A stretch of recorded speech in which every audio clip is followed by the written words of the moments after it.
Shabbat Shalom mais uma vez, você que está nos assistindo, você que está aqui na Rádio Sion.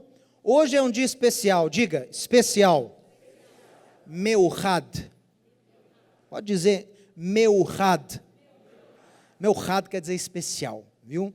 Meuchad, por quê? Porque estamos nos dias de Sukkot.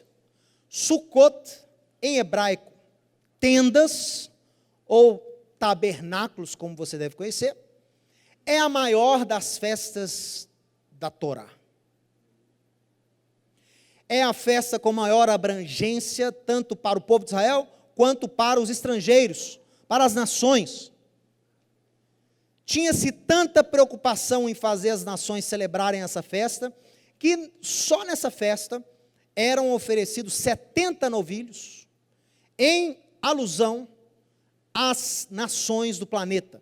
Na concepção judaica, há 70 nações no mundo, 70 nações. Então, em tabernáculos, nós oferecíamos esses 70 sacrifícios, simbolizando a participação de todo mundo nessa festa para entronizar o nome do Eterno. O tabernáculo celebra a provisão do Eterno nos dias do deserto, do Êxodo, mas celebra também a habitação do Eterno no meio do seu povo.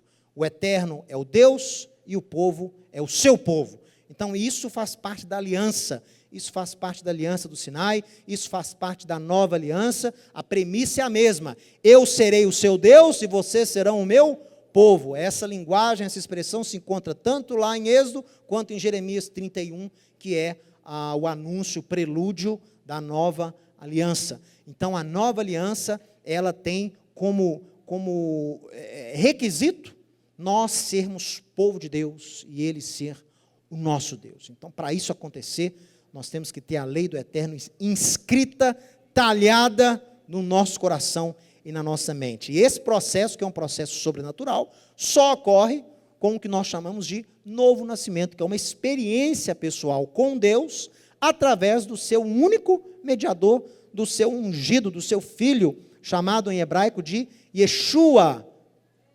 HaMashiach. Yeshua, o Messias de Israel e da humanidade. Então, tabernáculos é uma festa que nos lembra de tempos passados, mas também nos aponta para tempos futuros, porque basta você ler os profetas, você vai ver que, no futuro, as nações subirão a Israel para celebrar o quê? Tabernáculo, Sukkot, vai ser uma festa que vai ser celebrada. Você lê Isaías capítulo 2, principalmente, você vê as nações subindo a Jerusalém, Zacarias capítulo 14, num outro contexto, mas está celebrando também. Eles sobem para adorar e para aprender da lei de Deus. Tabernáculos fala de aprender da lei de Deus. Muitos virão e dirão: vamos subir ao monte da casa do Deus de Jacó, para que andemos nos seus caminhos e para que Ele nos ensine a sua lei, porque a lei sairá de Sião e a palavra do Eterno de Jerusalém. É a profecia, as nações vão celebrar essa festa, elas vão aprender essa festa. É durante essa festa que se lia o livro de Deuteronômio, se lia, o líder do povo lia a lei, né? Tínhamos a cerimônia do Hakhel, que era de 7 em 7 anos, a lei era lida e explicada para o povo. Mesmo fora do Hakhel, lê-se também o Deuteronômio, o resumo da lei, nessa festa, porque é uma festa que Israel tem a oportunidade de ensinar as nações sobre a lei de Deus. Viu? E a lei de Deus nunca foi mais necessária do que agora, nos dias que nós estamos vivendo. Bom, tabernáculos fala disso tudo, mas tabernáculos fala também de uma outra coisa. Tabernáculos fala de água.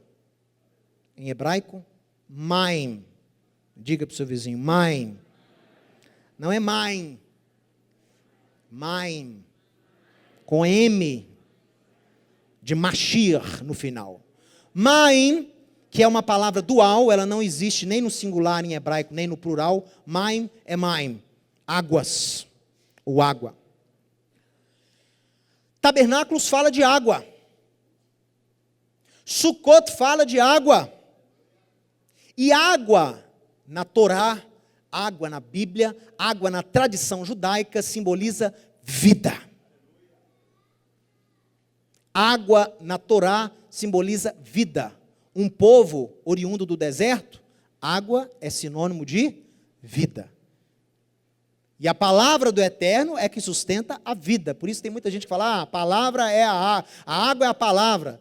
Não, a água é vida. E como a palavra de Deus sustenta a vida, então a água também pode ser associada à palavra de Deus. Mas bem, vamos dar uma olhada aqui no que eu preparei para você. Então dê uma olhada aqui na tela. Essa é a porção que é estudada nesse dia. Hol HaMoed significa intermediário. Então, os dias intermediários de Sukkot, nós estudamos nesse Shabat especial, uma porção especial de Êxodo capítulo 33, que é aquele encontro de Moshe com o Eterno ali, bem dramático, né? Aquele encontro da fenda da rocha. Então nós estudamos o Shemot no capítulo 33 ao estudo, versos 12 a 34, é a porção que nós lemos nesses dias. Então essa porção é chamada de Hol HaMoed. E, como eu disse, é uma época onde se fazia pedidos e orações por água. Em Israel nós temos, como Israel fica acima, não é, do Equador, então o hemisfério norte celebra o outono na segunda parte do ano, não é isso? No segundo semestre. Então eles têm o outono e depois no final do ano entra o inverno.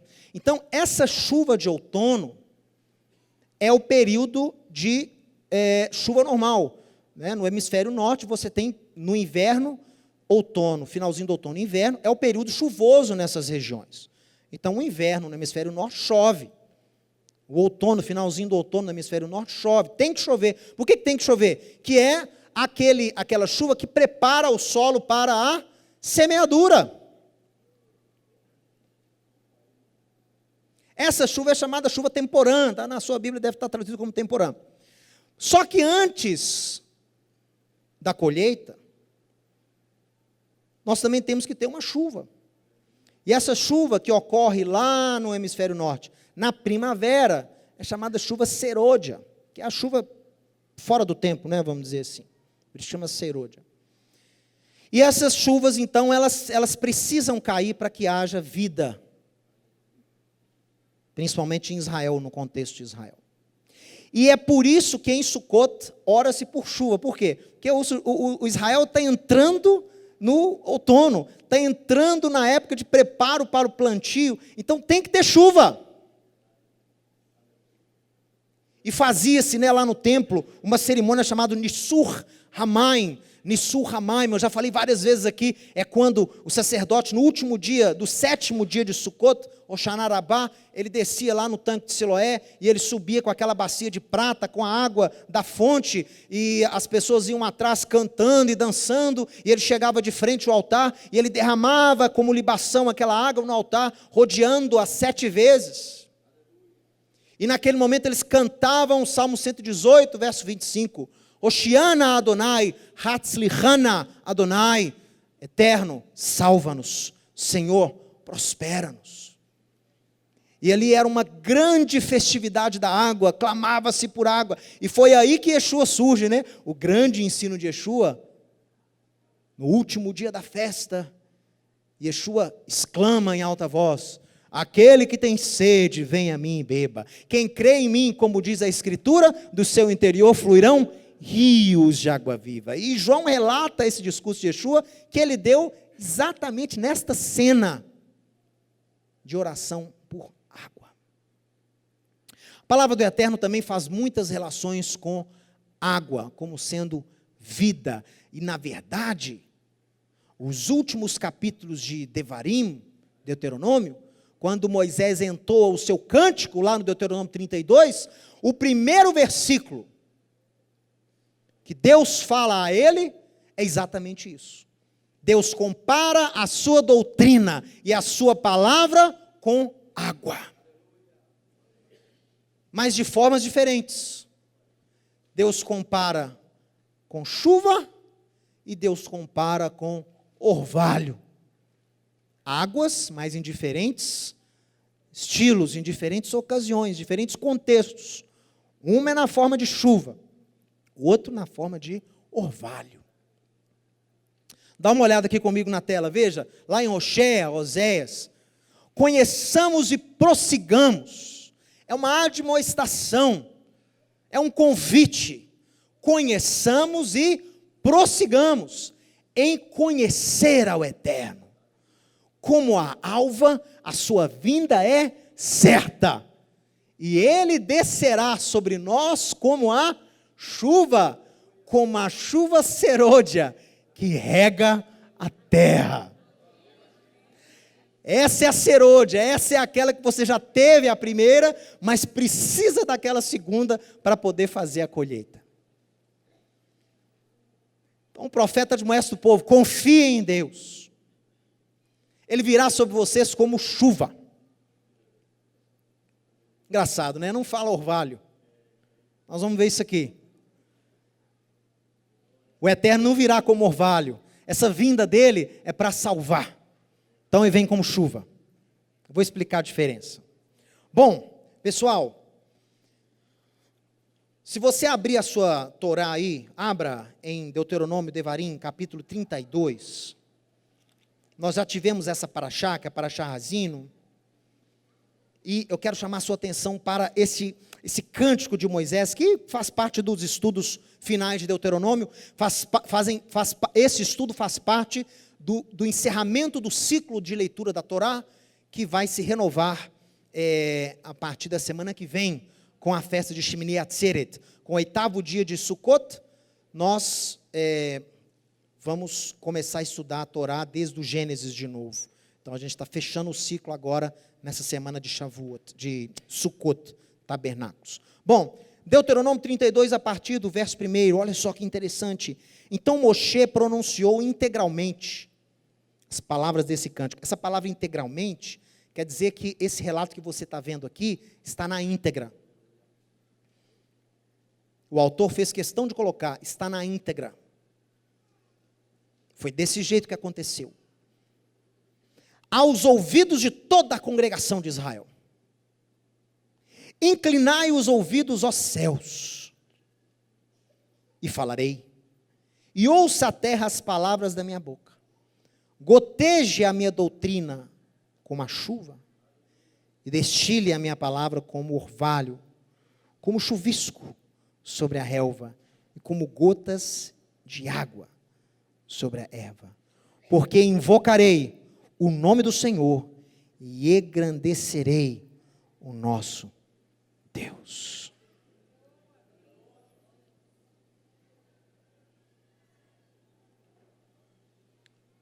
Quanto já se escreveu, quanta exegese, né, os cristãos gostam de dizer, quanta exegese já foi feita em cima desse texto. Porque é um texto muito enigmático, é uma poesia. Os mistérios e segredos de Deus fluem através dessas palavras. Isso aqui é fantástico. São palavras enigmáticas. Aqui Deus ensina com parábolas, com alegorias. Não é um simples cântico. E eu quero me deter com você apenas nas primeiras frases. Porque tem muita coisa aqui para você estudar. Coisas sobre o passado, presente e futuro de Israel. Vamos prestar atenção em algumas palavras aqui nos originais, porque muitas vezes a tradução ela é boa, mas ela suprime o nível de revelação que você pode ter por causa das nuances das palavras, os verbos às vezes que diferenciam um pouco. E se você já está num viés, se você está num caminho de tentar entender alguma coisa, quando você pega uma palavra numa tradução errada, uma tradução não tão coerente, você perde esse fluir. Então eu vi o texto aqui no hebraico, e como eu já estava buscando de Deus uma palavra em relação à água, a tradução mais ao pé da letra me ajudou muito. Olha aqui para você ver, olha. Então, o cântico de Deuteronômio 32, ele é conhecido em todo o mundo judaico.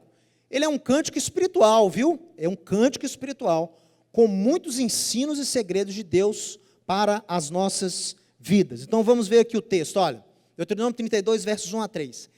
Inclinai os ouvidos, razino, inclinai os ouvidos, ó céus, e falarei. Ouça a terra as palavras da minha boca. Aí a primeira palavra, goteje, em hebraico, yarof, que significa caia. é a palavra usada até para quebrar o pescoço, é coisa violenta, coisa súbita, coisa assim repentina. Yarof, caia a minha doutrina, veja aí, doutrina. Doutrina é ensino específico, ensino de conduta. Caia a minha doutrina como a chuva, olha isso. Caia a doutrina como chuva. Porém, a minha palavra não vai cair como chuva. A minha palavra vai tizal, vem de nozel, flua. Flua a minha palavra como o orvalho. Como chuvisco sobre a relva e como gotas de água sobre a erva. Um é cair bem forte, com força, com determinação. A outra é tizal, que vem da palavra nozel. Daí que nós temos a expressão mazal. O que é mazal no hebraico? Vem de nozel, é fluir. Não tem nada a ver com sorte. Mazal tov, boa sorte. Não. Mazal quer dizer fluir. Vem de nozel. Então, quando você deseja alguém num casamento, numa brit milá, num bar mitzvah, você diz mazal tov, você está desejando o quê? Que tudo de bom flua da parte de Deus na sua vida. É isso que significa mazal tov. Um bom fluir de Deus, das bênçãos de Deus na sua vida. Bom, chuva e orvalho são alusões a intervenções divinas. A palavra de Deus vem, a doutrina de Deus vem, ora como chuva, ora como orvalho. Qual é a diferença entre chuva e orvalho? A chuva, Geshem em hebraico, olha aqui, ó. Eu gosto muito de chuva. Você quer pegar o dia para mim perfeito? É assim. Eu tenho um apreço, eu gosto desses tipos de dias, de ambientes. Eu admiro a grandeza de Deus, o poder de Deus. Quanto pior a tempestade, melhor para mim. Eu gosto. É claro que eu clamo a Deus para segurar a mão, às vezes, para não ter desolação, para não ter catástrofes, porque ocorrem. Mas eu digo assim, em termos de visão, olha aqui para mim, não é que eu admire a catástrofe, mas em termos de visão, de contemplação, eu vislumbro um ambiente desse, eu me sinto assim, como que um Deus tão poderoso se importa comigo? Como que um Deus tão grandioso, que orquestra essas coisas todas, essa força toda da natureza, como que um Deus desse se importa com uma pessoa como eu? Como que eu sou importante para um Deus desse? E aí eu vislumbro a tempestade ou o ambiente assim. Eu me lembro uma vez que eu estava com meus pais, minha esposa e minha irmã, nós ganhamos a participação numa conferência lá em Orlando, uma conferência de judeus messiânicos. Aí pagaram para a gente e tal, só que eles compraram o bilhete. Nós fomos de Belo Horizonte a Miami, e de Miami a Orlando de teco-teco, não sei nem que avião que era aquele que eles arrumaram lá. Nós entramos num avião pequenininho, de bimotor, de hélice, meu amigo. E na época das chuvas, lá no finalzinho do verão, lá na Flórida. E eu me lembro que o piloto, não sei se meu pai lembra, o piloto ia desviando das nuvens, mas nas cúmulos limpos, eles iam desviando assim, e a gente via os raios passando assim na janela do avião, plá, e aqueles barulhos, e minha mãe quase tendo um infarto, e a minha esposa estava em ponto de desmaiar, e eu estava assim, admirando aquilo, foi coisa maravilhosa, e o avião tremendo, e virando, e caía subitamente, subia, e eu estava admirando, que coisa maravilhosa, eu estou pertinho aqui do fenômeno, né? É outra coisa você admirar a coisa dentro da coisa, e eu no meio daquela tempestade admirando, eu estava assim em êxtase, e o povo todo pirado lá, com medo, um orando, o outro intercedendo, quase desmaiando, mas para mim foi assim o máximo, eu falei, que experiência magnífica para mim. Olha, mas o que é a chuva? O que é a chuva? O que é a chuva?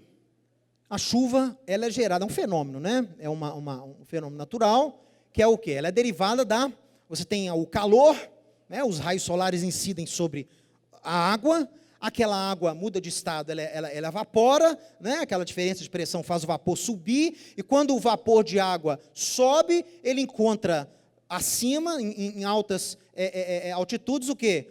Temperatura mais baixa, e aquele vapor de água com aquela temperatura mais baixa origina a condensação dessa água, não é? E essa água condensa, então, eu estou sendo bem resumido e breve, e aquilo, então, essa condensação forma-se as nuvens, e aquelas nuvens com determinado volume de água, a água cai, não é isso? É a chuva. Então, isso é a chuva, o calor desprendendo ali o vapor de água, e lá em cima aquilo condensa e cai de novo, é o ciclo de chuvas, né, que nós temos.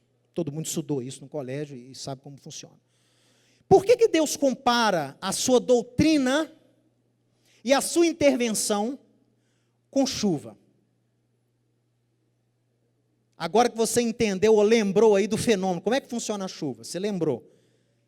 Por que Deus compara então a sua doutrina e a sua intervenção com uma chuva? Muito simples, olha aqui. A chuva é um sinônimo, concordo com os evangélicos, é bênção. Tem muita música que fala de chuva, né? E é verdade, chuva é sinônimo sim de bênção. Meu amigo, chuva para quem mora do Oriente Médio é sempre bênção.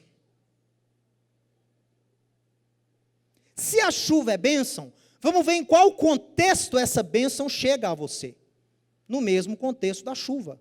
Olha aqui. O calor das adversidades, das tribulações, dos problemas, das traições, faz com que você se dedique mais a Deus. Você se arrepende, você busca mais as coisas lá do alto. Vamos comparar a sua vida com um processo de chuva?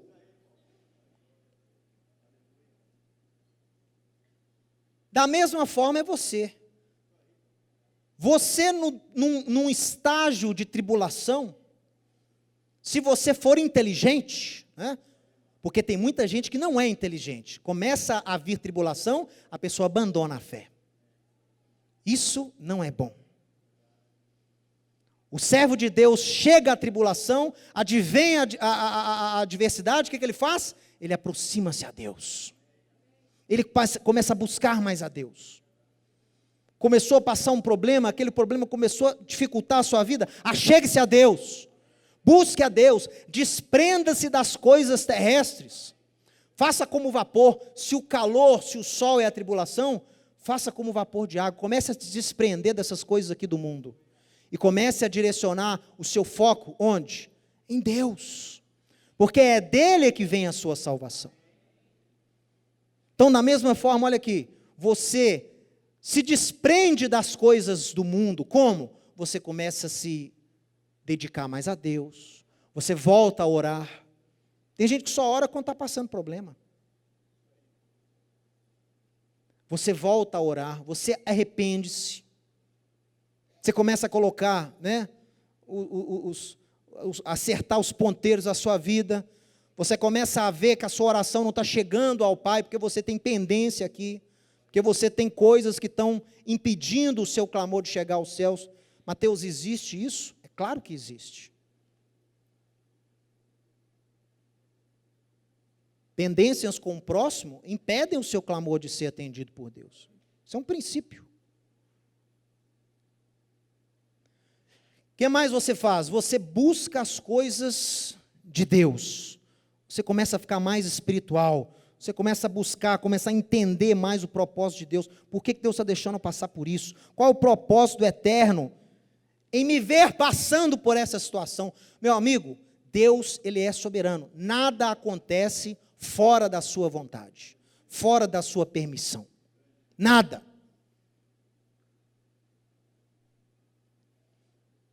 Nada ocorre sem Deus ter consciência do que está acontecendo. E se você é um filho dele, se você é um servo dele, nada ocorre sobre a sua vida ao acaso, para te fazer sofrer. Deus quer que você haja, se Ele quer chover sobre você, você tem que colaborar para o processo.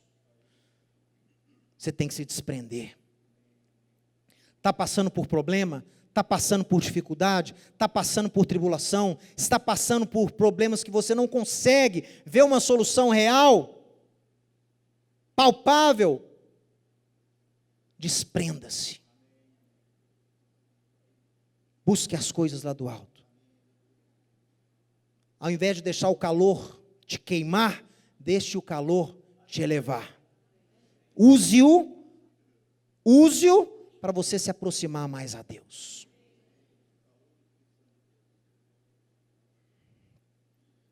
Mas aí, o processo continua, né?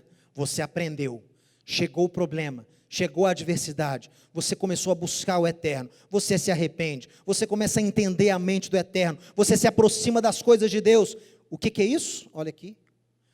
Em meio a essa ascensão, em meio à sua subida, nós os encontramos como em uma nuvem negra, é ou não é? Você está subindo, mas as coisas não estão melhorando. Mateus, eu busco a Deus, eu passei a orar, eu estou jejuando, eu vou na reunião de tefilote, de intercessão, mas as coisas estão, é nuvem negra. Já viram aqueles desenhos animados que o sujeito fica uma nuvem negra chovendo em cima dele? Onde ele vai, a nuvem vai acompanhando a cabeça. Uma pessoa me falou, eu estou igual aqueles personagens de desenho animado. Tudo que eu faço dá errado. Onde eu ponho a mão, dá errado. Tudo que pode acontecer de ruim, acontece. Já viu a tal da lei de Murphy? Sei, é a minha lei. Troca Murphy pelo meu nome, é o que está acontecendo comigo. Calma. Você está num processo. Qual é o processo? Olha aqui. Em meio à ascensão, você está se prendendo a Deus, está se desprendendo dos problemas, está aprendendo a confiar em Deus. A nuvem é negra ainda, mas você está confiante que o Eterno está ouvindo a sua oração. São nesses momentos que você tem as maiores experiências com Deus.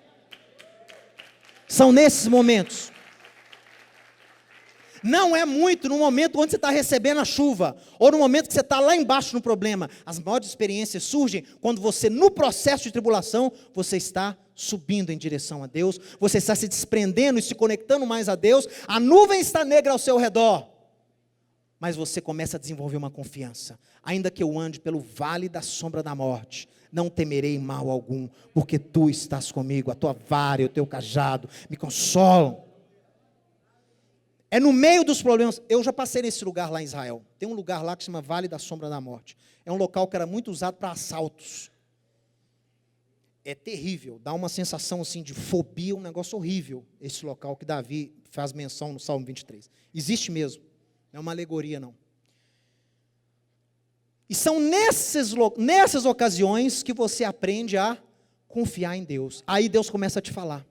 Aí você tem as grandes experiências com o Eterno. Aí você tem as grandes experiências com o amor de Deus, com o cuidado de Deus. Olha só, lá embaixo, sendo oprimido pelos problemas, você não estava ouvindo a voz de Deus. Lá embaixo, no meio das preocupações com as coisas, em meio à murmuração, em meio àquela tanta coisa que te distrai, você não estava ouvindo. Você começou a usar aquele calor, usar a tribulação, usar o problema para te motivar a buscar mais a Deus. Aí começou a se desprender. Aí você começou a ouvir a voz de Deus. Não temas, confie. Al tirar, não se atemorize. Continue, não pare. Olha, mas continua. Quando, aí, você não para, você não desiste, você continua. Você chega até a pensar que Deus não está te ouvindo, mas você não para.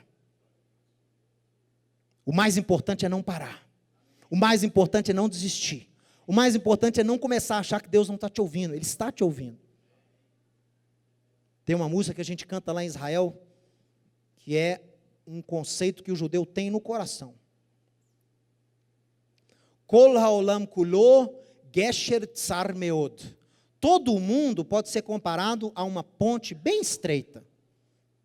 Gesher tsar meod, uma ponte bem estreita. Ve haikar, e o mais importante, lo lefahed bichlal. E o mais importante é não temer. Atravesse. A ponte é estreita.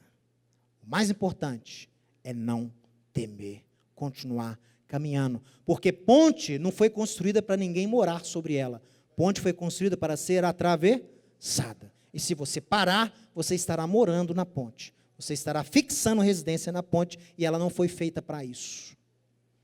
ponte é para te levar de um ponto A a um ponto B. E aí, quando você pensa que não há mais esperança para você, quando você não tem mais força, porque esse momento chega, pessoal. Chega um momento que você chega, agora acabou, não tenho mais, acabou, não consigo.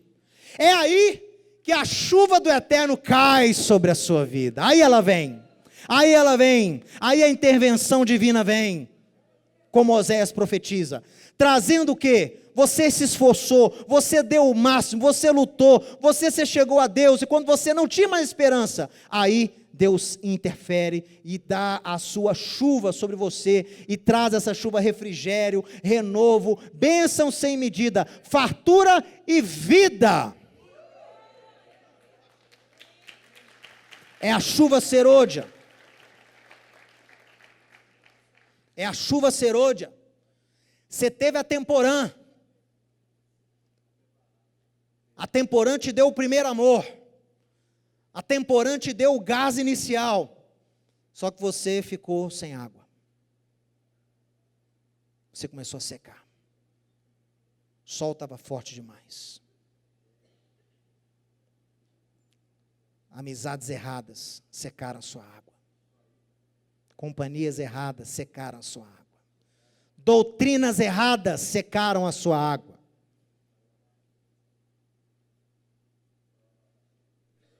E aí você começou a se desprender dessas coisas, buscar a Deus, se elevar, se purificar, se santificar, buscando intervenção, os problemas aumentando, você se dedicando a Deus. Quando você achava que não tinha mais esperança, a chuva vem. Essa é a chuva de Oséias, essa é a chuva serôdia. Ela vem, trazendo salvação, trazendo renovo, trazendo refrigério, descanso para a sua alma. Isso é maravilhoso. Bom, mas dá uma olhada aqui comigo. Bênção na forma de chuva é bom ou não é? É lógico que é bom. Você passa essa dificuldade toda e vem a chuva depois, é ótimo. Só que tem um problema. Ela é boa para o seu crescimento e para o seu sustento. Mas o seu processo, para você receber a chuva, a intervenção de Deus na forma de chuva, você tem que se desprender. É um processo. Você se desprende das coisas materiais e você se dedica às coisas de Deus. Ela é boa, mas ela requer um processo.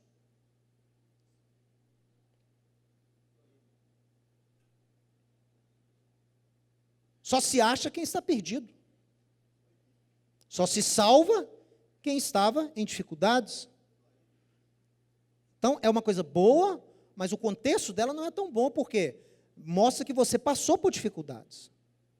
Foi bom porque você cresceu, foi bom porque você se aprimorou, foi bom porque você conheceu mais a Deus. Mas pensa comigo aqui, uma vida desse jeito aqui, uma vida inteira assim, ninguém aguenta.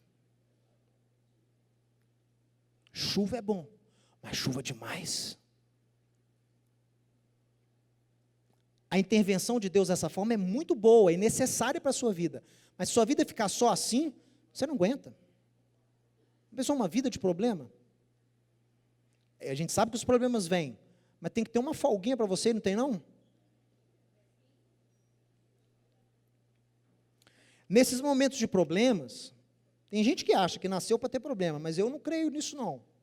Eu acho que você tem que receber e encarar e vencer os problemas, mas é importante clamar também por um outro período de vida.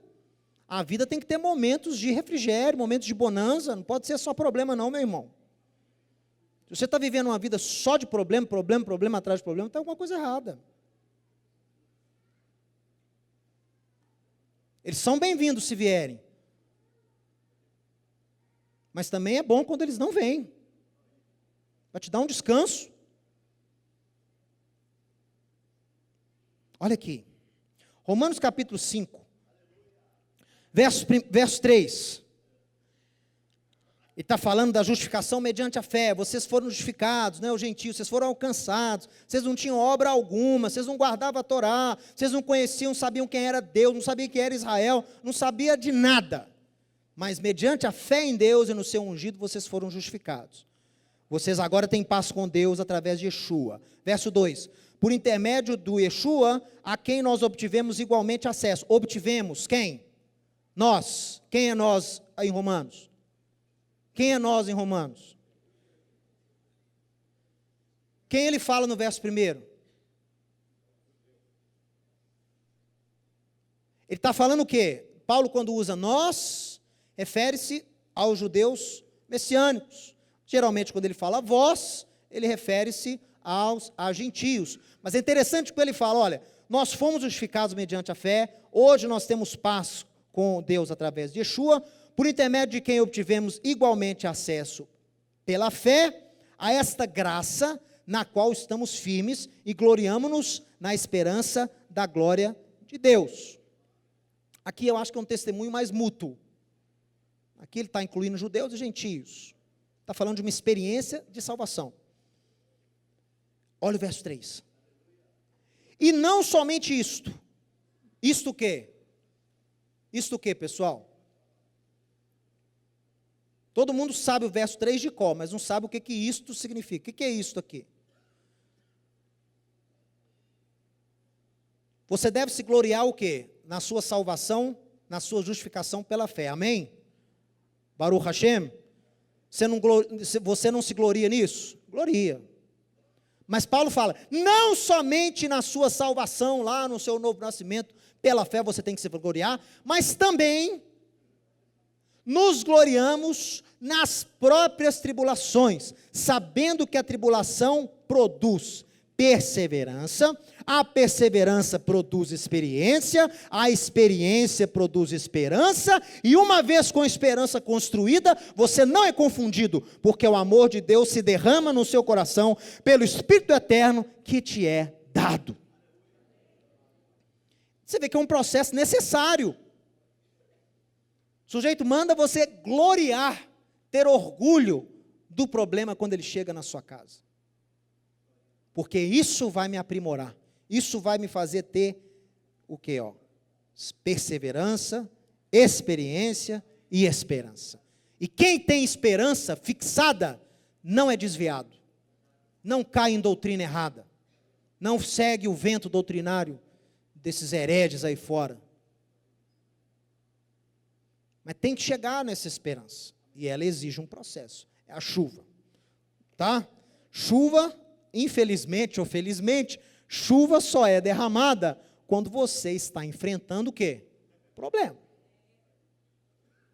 Isso é fato.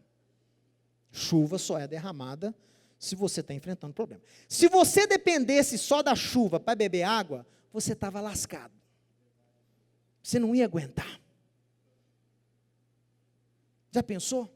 Você só receber bênção de Deus através dos problemas? Eu sei, Paulo me convenceu que é bom, mas tem que ter uma folga também, não tem não? Tem que ter uma outra forma de Deus falar com você, tem que ter uma outra forma de Deus te abençoar, não só através de chuva. E tem, é isso aqui, ó. É o tal, é o orvalho.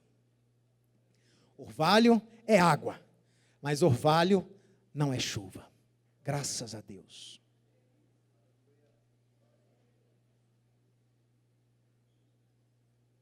Quer saber?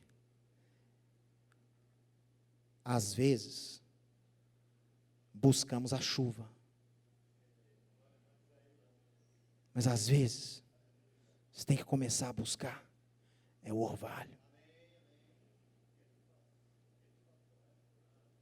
Aproveita os momentos de paz e aprenda a beber do orvalho de Deus. Não fica viciado em se aproximar a Deus só na hora dos problemas, não.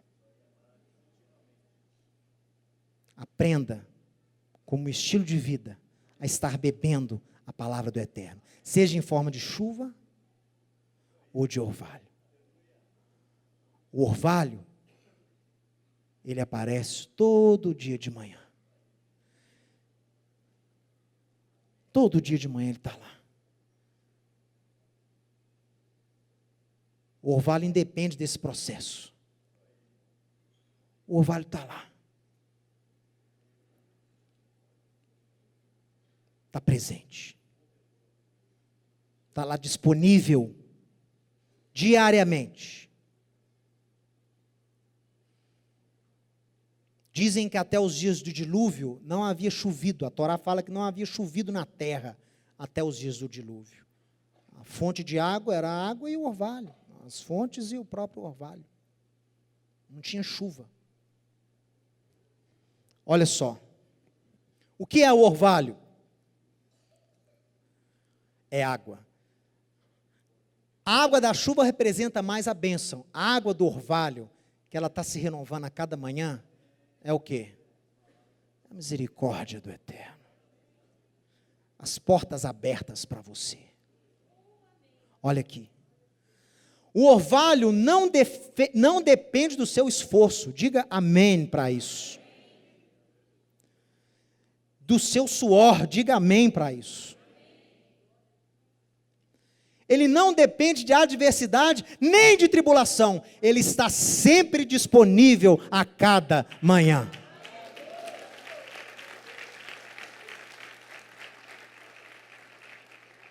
Este orvalho é a misericórdia, a graça de Deus. É o seu amor para com você. Sem essa dose diária, você não consegue caminhar.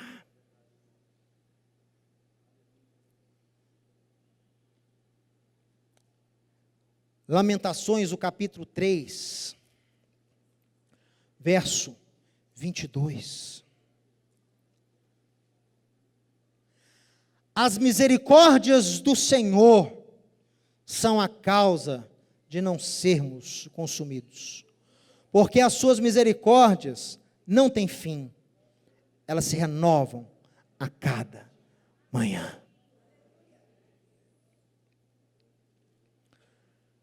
Como servos de Deus, dependemos, aqui que está o segredo da palavra de hoje. Como servo de Deus, você depende de ambos os sistemas. Você depende da chuva, porque você precisa das tribulações para te dar experiência, para te dar perseverança, para te dar esperança, para você receber uma bênção e tendo, né, essa experiência junto com essa bênção. Mas também, pessoal, você precisa também de um descanso. Você precisa de sentir o quê?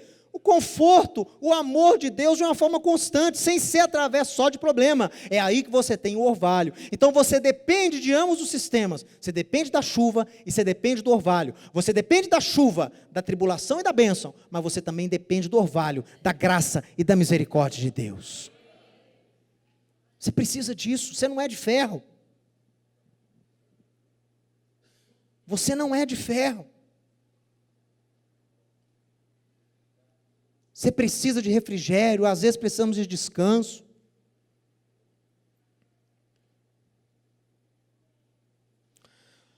No Cântico de Moisés, lá no Deuteronômio 32, nós temos no verso 15, uma coisa ruim. Sabe o que tem no verso 15? Sujeito que bebeu tanto orvalho, acostumou a ficar só no orvalho, e no momento que ele estava no orvalho, ele não produziu frutos, ele engordou, ficou obeso, não quis mais passar pela chuva. Olha o verso 15. Olha aqui na tela, ó.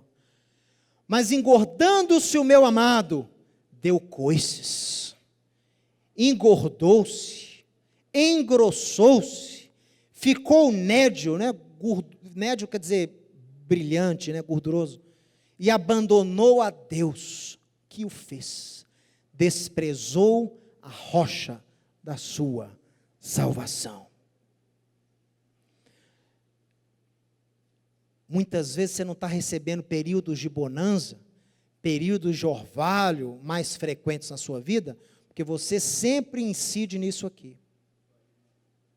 vem o momento da bênção, vem o momento da prosperidade, vem o orvalho na sua vida, e você faz o quê? Você começa a esquecer da sua dependência de Deus.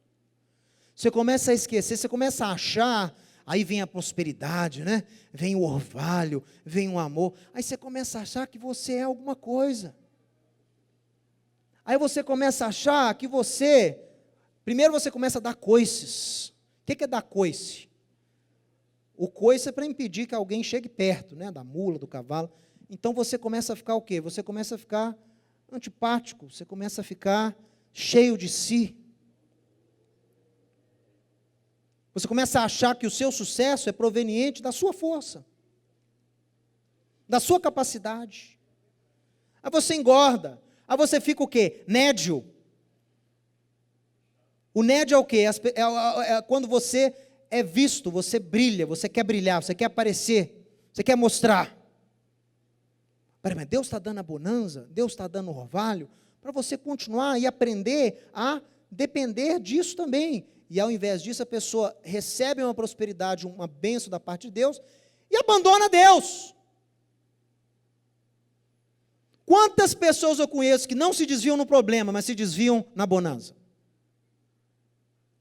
Está tudo bem? Para de buscar Deus. Não tem problema? Para de confiar em Deus. Para de se aproximar de Deus. Então, a admoestação de Deus a Moshe é: não faça isso. Não fique nédio. Não abandone o Deus que te fez. Não despreze a rocha da sua salvação. Porque senão Deus vai mandar chuva sobre você.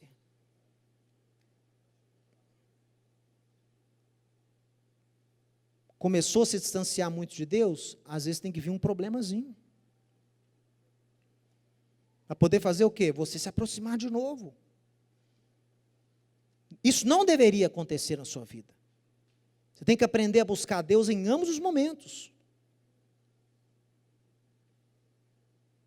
Olha, momentos de bonança são mais perigosos para a nossa caminhada com Deus do que os momentos de tribulação.